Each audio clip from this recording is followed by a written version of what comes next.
In this video we are going to talk about the tool called TheHarvester, and I got the error in running the default tool that is in the Kali Linux.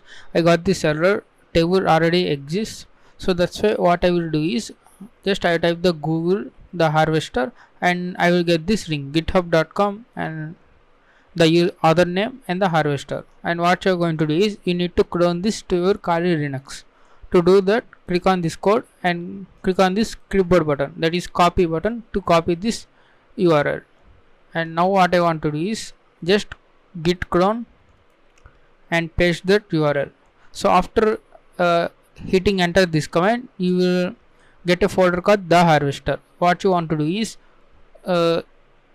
move into the directory using cd command, and if you type ls, you can see all the files of that harvester tool. Now we need to install some requirements because this harvester tool is built with Python programming language, so we need to install some requirements. So I want to say pip3 -r requirements.txt. So this will install all the Python modules required for the harvester.py. So if you hit enter, okay,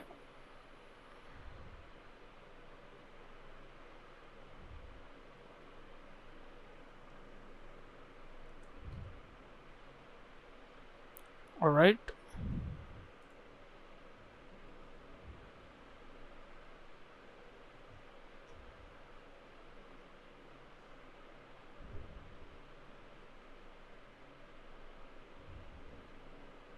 Okay, it's Python pip3 -m. Okay, sorry. See Python 3 -m pip install requirements.txt. Okay, I just forgot that file. Okay, after you installed in this requirements.txt. Okay, why this pip3 did not work? Okay, let me check it one. So you can install. You can see the installation guide here. Okay, I'm sorry, I did not type the install. Okay, my bad. pip3 install.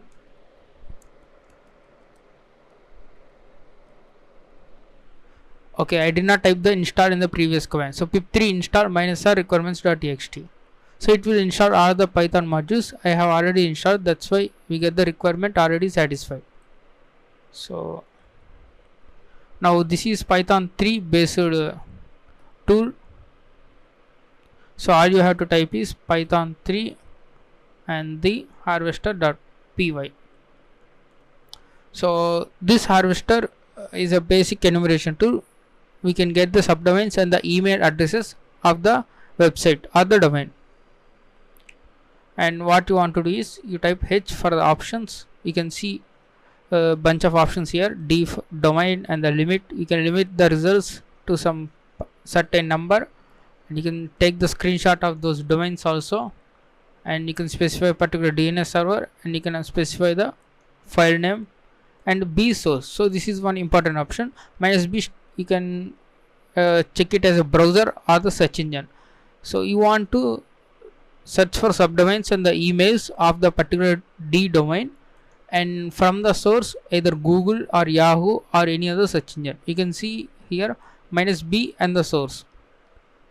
You can search for all these sources like Baidu, Bing, all the search engines and other websites, DuckDuckGo, Netcraft, Subrist3r. This is Subrist3r is another tool to get the subdomains, and this harvester uses all these sources to get the subdomains and the email addresses.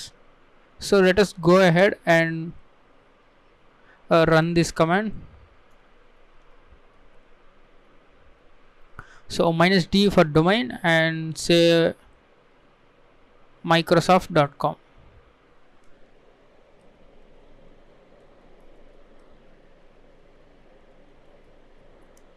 And -b to specify the source. Let's say Yahoo search engine, and Google and Bing.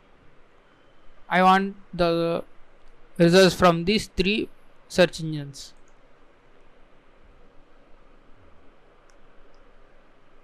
So it's saying Google is blocking your IP and the workaround, returning 0 results.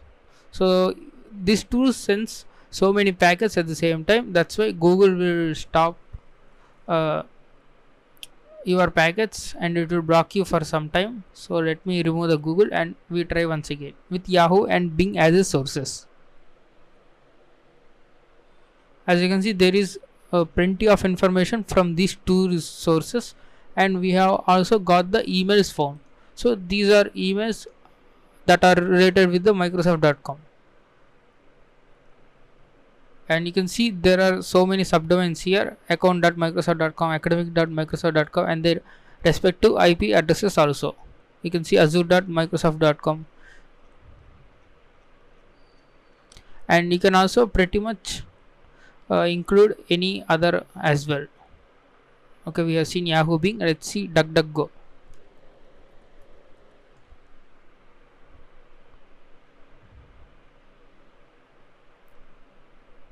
So from the DuckDuckGo, we do not get any emails, but we have only 26 subdomains found from this DuckDuckGo search engine.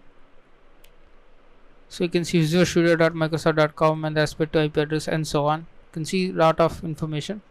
But one thing is you need to remember is you can try every other possible sources. You can try all the sources by copying everything, because these are comma separated values. But it takes so much time. So searching all these sources takes so much time. So that's why if you have so much time, you can just apply all these sources, but you choose some random or the famous sources for these subdomains and the emails.